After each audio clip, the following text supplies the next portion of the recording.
Movie की शुरुआत होती है। हम एक माफिया को जेल से रिहा होते हुए देखते हैं। इस माफिया का नाम है फ्रैंक। फ्रैंक आज से 14 साल पहले न्यूयॉर्क सिटी में अवैध धंधों का मालिक था, जिसमें ड्रग्स से लेकर प्रोस्टिट्यूशन के अवैध धंधे शामिल थे, जिसके चलते हुए उसको जेल जाना पड़ा। लेकिन आज 14 साल के बनवास के बाद वो वापस से लौटा है। जेल से रिहा होने के बाद फ्रैंक बिना वक्त बर्बाद किए वापस से अपने जुर्म के अड्डे पर पहुंचा है और अब देखता है कि उसे अड्डों पर कुछ चाइनीज और कोलंबियन ड्रग साइटिक्स ने कब्जा कर लिया है। इतना ही नहीं दोस्तों, फ्रैंक के प्रोस्टिट्यूशन के धंधे को भी इन्होंने ही अपने कब्जे में ले लिया है और अब फ्रैंक का होप भी इस शहर में नहीं रहा है। दूसरी तरफ शहर में कोलंबाई प्रोस्टिट्यूशन धंधे का मालिक हड़बड़ाता हुआ पीसीओ में फोन करने के लिए पहुंचता है, लेकिन तभी वहां पर कुछ लोग आते हैं और उसको गोलियों से भून डालते हैं और मारने के बाद उसको एक न्यूज आर्टिकल दिखाते हैं जिसमें लिखा था कि फ्रैंक आजाद हो चुका है। इधर एक होटल में जिमी नाम का आदमी ड्रग डीलर टीटो से ड्रग्स की डील फिक्स कर रहा था, लेकिन जिमी इतना बोलता है ड्रग डीलर टीटो की कचर पचा से तंग आकर ड्रग्स की कीमत 10% बढ़ा देता है। जिमी ये सब चीज सुनकर परेशान हो जाता है, लेकिन उसके पास और कोई रास्ता भी नहीं था, इसलिए वो डील फिक्स कर देता है और पैसों से भरा बैग उसके सामने रखता है। लेकिन बैग खोलते ही ड्रग डीलर का गुस्सा साथ में आसमान पहुंच जाता है, लेकिन बैग में एक भी रुपया नहीं था, लेकिन उसमें ड्रग से खाली पैकेट्स पड़े हुए थे। ये देखकर वो गुस्से से बैग को बंद करता है, लेकिन तभी जिमी अपने आदमियों के साथ मिलकर अंधाधुंध फायरिंग करता है, जिसके कारण से ड्रग डीलर मारा जाता है। इसके बाद जिमी होटल के दूसरे रूम में पहुंचता है और एक आदमी से कहता है कि काम हो गया और कैमरे से आदमी को जूम होता है और हमें पता चलता है कि ये आदमी और कोई नहीं बल्कि फ्रैंक है। और फ्रैंक के कहने पे ही जिमी ने ड्रग डीलर टीटो की खोपड़ी में गोली दागी थी, यानी कि जिमी और कोई नहीं बल्कि फ्रैंक का ही आदमी है। जिमी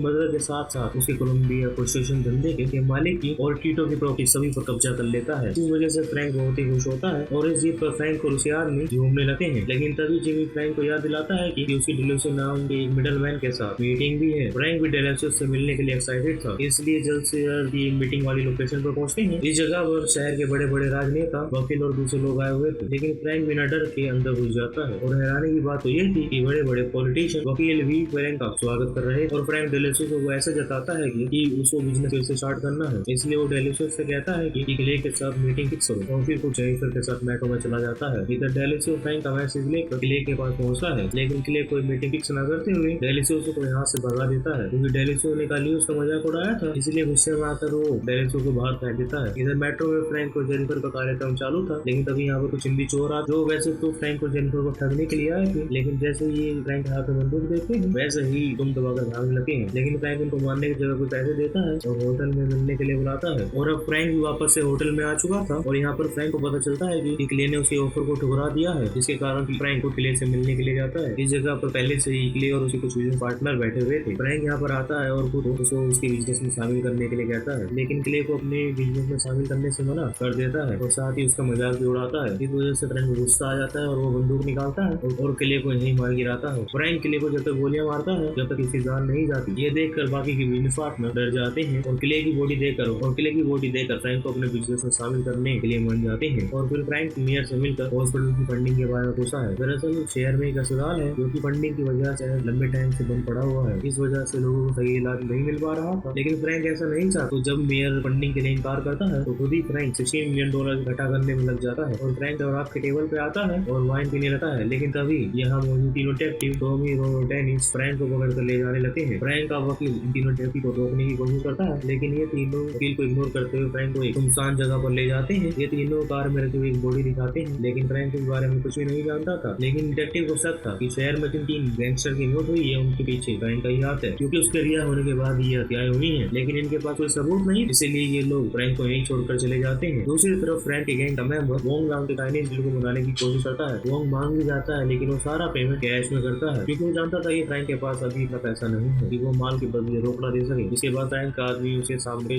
स्पेस मीटिंग की बात करता है। इधर जिमी एक होटल में बूढ़ी औरत को पैसे देकर उसकी और दोस्तों की मदद करता है, लेकिन यहाँ पर पुलिस पहुंच जाती है और जिमी को घर लेती है, क्योंकि उसने कई कोलंबियन को मारा है। यहाँ फ्रैंक वोंग के साथ हॉस्पिटल में पहुंचा है, जिसको फंडिंग की बहुत ही जरूरत थी। फ्रैंक वोंग से कहता है कि हमको एक साथ काम करना चाहिए, लेकिन वोंग अभी पूरा पेमेंट कैश में मांगता है। इसके बाद फ्रैंक को जिमी की गिरफ्तारी के बारे में पता चलता है, जिसके कारण वो जेनिफर को उसको रिहा करवाने की जिम्मेदारी देता है। जेनिफर भी उसी रात जिमी को बाहर निकाल लाती है, लेकिन तीनों डिटेक्टिव ये देखकर नाराज हो जाते हैं कि जिमी जेल से आजाद हो चुका है। लेकिन तभी जेनिफर जली पर नमक छिड़कती है और तीनों डिटेक्टिव को धमका कर चली जाती है। इसके बाद फ्रैंक अपने आदमियों के साथ चाइना टाउन पहुंचता है, यानी कि वो जगह जहाँ पर चाइनीज ड्रग पेडलर्स ने पैर जमा रखे हैं और फ्रैंक के ऑटो पर कब्जा कर लिया है। फ्रैंक अपनी गैंग के साथ मिलकर इन सभी को मार डालता है और वोंग को पकड़ लेता है। ये तीनों वोंग को डरा धमका कर उसकी पूरी संपत्ति लूट लेते हैं और उसे बड़ी ही बेदर्दी से मार देते हैं। फिर फ्रैंक हॉस्पिटल के लिए फंडिंग करता है, इस वजह से पब्लिकली हॉस्पिटल फिर से चालू हो जाता है और फ्रैंक और बाकी सभी जश्न में डूब जाती है। लेकिन वही डैनी से सब देखकर बहुत ही गुस्से में था। लेकिन तभी उसका साथी कहता है कि अगर फ्रैंक ऐसा ही करता रहा तो वो एक दिन हीरो बन जाएगा और हम यूं ही नौकरी की बचाते रह जाएंगे और फिर कानून के दायरे में हैकर को पकड़ना भी मुश्किल होगा। लेकिन डैनी कहता है कि अगर हम गैंगस्टर बनकर फ्रैंक पर हमला करें तो इससे गैंगस्टर के बीच तनाव पैदा होगा। हालांकि डैनी के साथ इस प्लान में कुछ खास रिजल्ट नहीं दे रहे थे। इधर फ्रैंक और उसकी गैंग दारू पार्टी के मजे ले रही थी। लेकिन तभी उससे मिलने डेरुसी कार्टर 200 आता है जो कि लॉस एंजलिस से है। ये आदमी जानता था कि फ्रैंक के पास 200 पाउंड का माल है तो कार्टर उसको खरीदना चाहता है। लेकिन कार्टर कहता है कि मैं आधा पैसा अभी दूंगा और आधा बाद में दूंगा। लेकिन फ्रैंक पूरा पैसा एक साथ मांगता है। इस पर ये आदमी को कुछ टाइम मांगते हैं और बाहर निकल जाते हैं। फ्रैंक एक आदमी को मार देता है और एक गैंगस्टर की पूरी फौज फ्रैंक की टीम पर हमला कर देती है। लेकिन फ्रैंक इससे पहले जिमी को लेकर यहाँ से बाहर निकल जाता है और गाड़ी में बैठकर जाने ही वाला था। लेकिन तभी एक हमलावर उनकी गाड़ी से लटक जाता है। जिमी सब